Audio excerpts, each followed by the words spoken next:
आज 25 अगस्त का दिन है और 25 अगस्त को सीएम आवास के घेराव का कॉल था और छात्रों ने मार्च शुरू करी।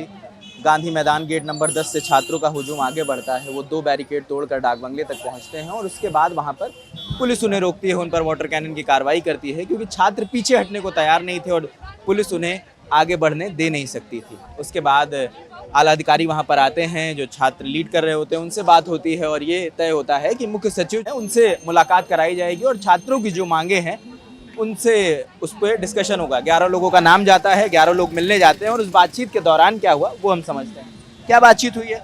हम लोग 7 लोग गए थे मिलने के लिए, 11 लोग को कैंसिल कर दिया 11 उन्होंने। नहीं माने? नहीं कि 7 लोग जाइए, तो हम लोग 7 लोग गए थे। जब हम लोग पहुंचे वहां पर तो प्रत्यय अमृत जी बहुत पॉजिटिव थे। उन्होंने हमारी तमाम मांगों को, पहले तो सबसे बड़ी बात है, जब हमने मांगे रखी सारी बातों को उन्होंने कहा मैं आप ही के मुंह से सुनना चाहता हूँ। जब हमने सारी बातें रखी तो वो कह रहे थे ये तो मांग है ही नहीं, ये तो हमारा दायित्व होना चाहिए, सरकार का दायित्व होना चाहिए। आज तक हमारे पास कोई आया ही नहीं है कहने के लिए कि 3 सालों से बीएसएससी का एग्जामिनेशन नहीं हुआ। आंदोलन तो इतनी बार हुआ है, उसका क्या मुख्य सचिव को ये जानकारी नहीं है? सड़कों पर क्या हो रहा है? मैंने कहा सर टीआरई 4 का आंदोलन कई बार हुआ, आपके बीएसएससी आयोग में 14 जुलाई को हम लोगों ने ताला मारा था। तो बोला इस चीज़ की सूचना हम तक पहुंचाई ही नहीं गई किसी भी आला अधिकारियों द्वारा। तो दुर्भाग्यपूर्ण है। अब वो झूठ बोल रहे हैं कि क्या लिपापोती करना चाह रहे हैं, लेकिन वार्ता जहाँ तक रहा सकारात्मक रहा।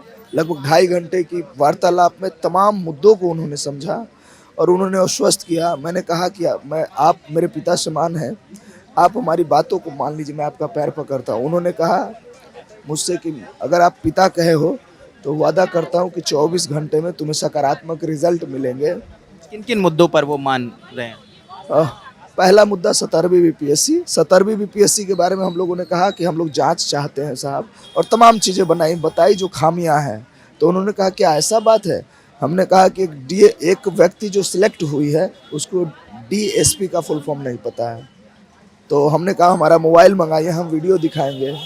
तो उन्होंने कहा ये सत्य है? तो हमने कहा हम मोबाइल बाहर रखलवा दिए थे। तो हम कहे सर मोबाइल लाइए, हम वीडियो दिखाए। तो कहा कि उन्होंने हाथ मतलब माथे पकड़ लिया कि सिलेक्टेड कैंडिडेट को डीएसपी का फुल फॉर्म नहीं पता है। मतलब ये तो बहुत बड़ी बात है कि जो चीज़ें इतनी वायरल हो रही हैं, छात्र सड़कों पर प्रदर्शन कर रहे हैं और सूबे के मुख्य सचिव को ये तक पता नहीं है कि वो क्या रहा है ज़मीन पर। वही बात कह रहा हूँ कि वो कहते हैं ना अंधेर नगरी चौपट चौधरी, वही शासन चल रहा है। लेकिन उन्होंने कहा कि हम ज़रूर जांच करवाएंगे इन तमाम चीज़ों को, और अपनी डायरी में पॉइंट वाइज पॉइंट वो लिख रहे थे। दूसरा मांग हमारा था बीएसएससी को लेकर के कि बीएसएससी की परीक्षा जो 3 सालों से लंबित है उसके अब परीक्षा जल्द हो। तमाम जैसे बीएसओ, एएसओ, सीजीएल 4 इंटर स्तरीय प्राचार्य का, इसमें 55 लाख अभ्यर्थी भरे हुए फॉर्म। वो फिर कह रहे कितना अभ्यर्थी? मैंने कहा सर 55 लाख। तो कितने दिनों से एग्जाम नहीं हुआ? मैंने कहा सर 3 सालों से एग्जामिनेशन नहीं हुआ, और इससे पूर्व की जो बहाली आई थी 2014 में आई थी और 2022 में एग्जाम हुआ 6 साल बाद।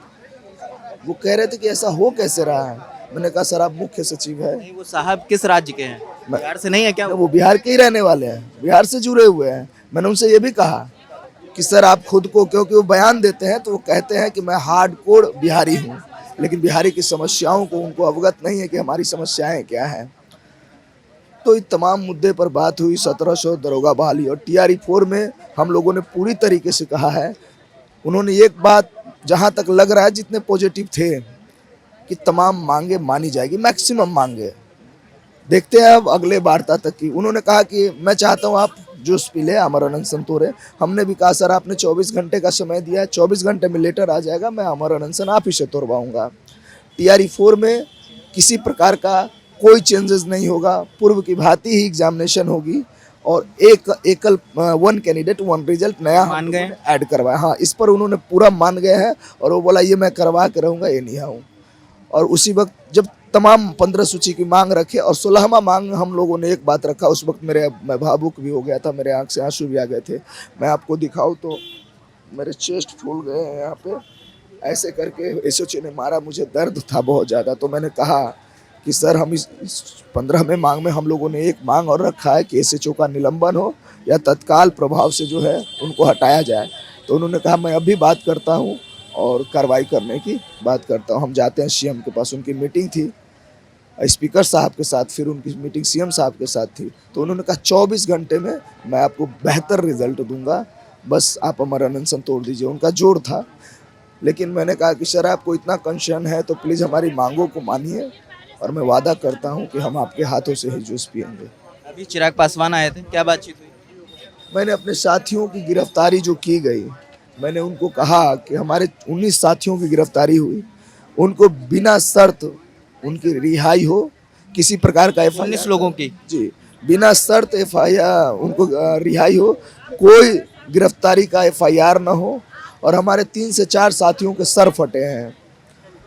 हमारी एक भाग्या भारती है, पुलिस वाले भी घायल हुए हैं। इस बात की मुझे जानकारी नहीं, लेकिन अगर हुए हैं और जिसने भी किया है, चाहे वो हमारे साथी हो या कोई भी हो, उन पर कार्रवाई होनी चाहिए। क्योंकि हमारा कॉल था कि हमारा मार्च शांतिपूर्ण है, तो चाहे इस पक्ष के गलत करे और उस पक्ष के, कार्रवाई दोनों पक्ष पे होनी चाहिए। चिराग पासवान ने क्या आश्वासन दिया? चिराग पासवान आए, हमसे मिले, हम लोगों ने उनसे जो पहला डिमांड साथियों की रिहाई और मेडिकल सुविधा उपलब्ध कराना, और आखिरी मांग 15 सूची का हमने ज्ञापन दिया है। उन्होंने कहा है कि मैं जा रहा था आप लोगों का, मैं दिल्ली से जस्ट आया हूँ, मीडिया में देख रहा था आप लोगों की बात, ब्रूटल लाठीचार्ज उन्होंने जिक्र किया यहाँ पर, और उसके बाद मैं CM से जा रहा था मिलने, लेकिन मुझे लगा कि सबसे पहले आपसे मिलना ज़रूरी है, तो आए, हमसे यहाँ गर्दनी बाग मिले और कहा कि आप अपना मांग पत्र दीजिए।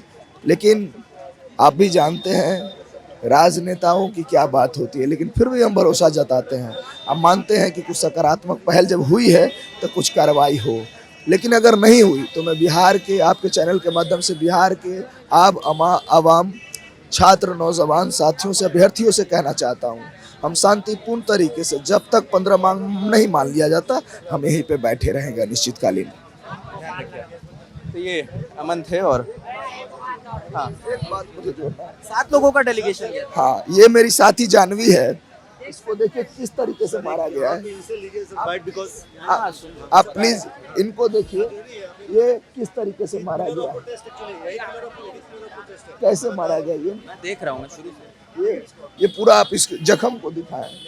ये ये चोट लगी है। 6 दिनों से भूखी है, इनको लाठियों से मारा गया है।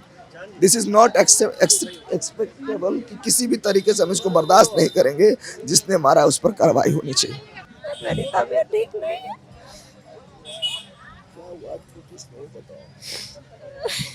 क्या हुआ था? आराम से आप बताएं। परेशान उन लोगों ने मुझे बहुत जमीन पे घसीटा, महिला पुलिस में रही है। पीरियड्स में दिन प्रेम कर, उन्होंने मुझे घसीट कर मेडिकल ट्रीटमेंट का बहाना करके वहां से उठाया। मेरे साथ जो लड़कियां थी उसको भी पीटा, मेरे साथ कोई लड़की सबीना थी, उसे भी बहुत चोट आई है। मेरे इस साइड में पूरा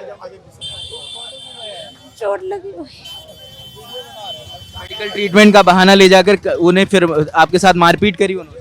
नहीं, उसे खींचा पूछा, पूरी रोड पे 3 बार पूरे रोड पे पकड़ा, सारा वीडियो सोशल मीडिया पे। उसके बाद एम्बुलेंस में उसने मुझे यहाँ पे और यहाँ पे पीटा है। पुलिस वाली महिलाएं पुलिस वाले थे सर, मैंने PMCH में साफ मना कर दिया, मैंने पुर्जा पे लिख दिया है, मुझे ऐसी सरकार से कोई स्वास्थ्य उपचार नहीं चाहिए। दो बड़ी बातें थी कि पहले एक अभी जो 2 पॉइंट अमन ने बताए हैं कि 19 लोगों को डिटेन किया गया है, पुलिस लेकर गई है, और कुछ लोग घायल हुए हैं। ये भी जानकारी है कि पुलिस की ओर से भी कुछ ऑफिसर्स भी घायल हुए हैं, एक DSP हैं वो घायल हुए हैं। तो ये भी अपडेट है, और जो मुख्य सचिव ने 24 घंटे का वक्त मांगा है, और छात्रों की मांगों पर अब ये देखना होगा कि मुख्य सचिव जो 24 घंटे के बाद क्या फरमान जारी करते हैं, किन किन मांगों पर पॉजिटिव अनाउंसमेंट होता है। जो अपडेट होता जाएगा वो लल्लन टॉप आप तक लेकर आता रहेगा। कैमरे की जो शुभम है, मेरा नाम रजत है, देखते रहे लल्लन टॉप। शुक्रिया।